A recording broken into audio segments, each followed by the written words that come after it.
আইনে আরেকটা কথা আছে, মানবাধিকার ও পরিবেশের উপর গুরুত্বসহ আইন প্রয়োগ বিষয়ক কর্মশালা স্বরাষ্ট্র মন্ত্রণালয়ের। বৃহস্পতিবার রংপুর বিভাগীয় কমিশনার কার্যালয়ের হলরুমে এ আয়োজনে অংশ নেন রাষ্ট্রের ঊর্ধ্বতন কর্মকর্তা ও উপদেষ্টা।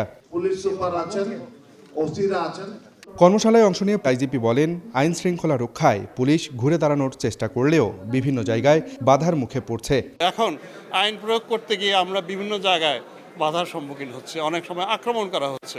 ট্রাফিক পুলিশ চেষ্টা করছে উল্টো পথে যাতে মোটরসাইকেল না আসে, তার পায়ের উপর দিয়ে মোটরসাইকেল চালিয়ে দেওয়া হচ্ছে। আর্নেস্ট রিকোয়েস্ট টু এভরিওয়ান যে প্লিজ লেট আস ওয়ার্ক, অকারণে আমাদের উপর আক্রমণ করবেন না।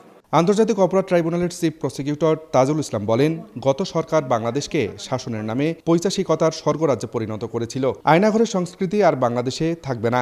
আর অ্যাটর্নি জেনারেল বলেন, বিগত 16 বছর নৈরাজ্যবাদী সরকারকে প্রতিষ্ঠিত করতে ফরমাইশি রায় দিয়েছে বিচারকরা। গোটা রাষ্ট্রযন্ত্রকে ক্রিমিনালাইজ করা হয়েছিল শেখ হাসিনার আমলে। এখন আপনাদেরকে সিদ্ধান্ত নিতে হবে যে আপনারা কার পক্ষে দাঁড়াবেন।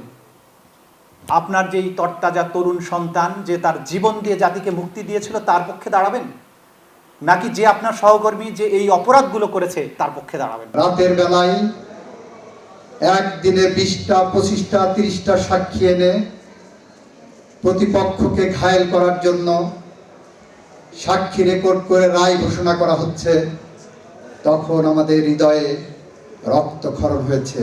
অনুষ্ঠানে ভার্চুয়ালি যুক্ত হয়ে বন ও পরিবেশ উপদেষ্টা সৈয়দা রিজওয়ানা হাসান বলেন, পরিবেশ দূষণকে বড় অপরাধ হিসেবে গণ্য করে ব্যবস্থা নিতে হবে। It is hard crime, it is crime against our future generation.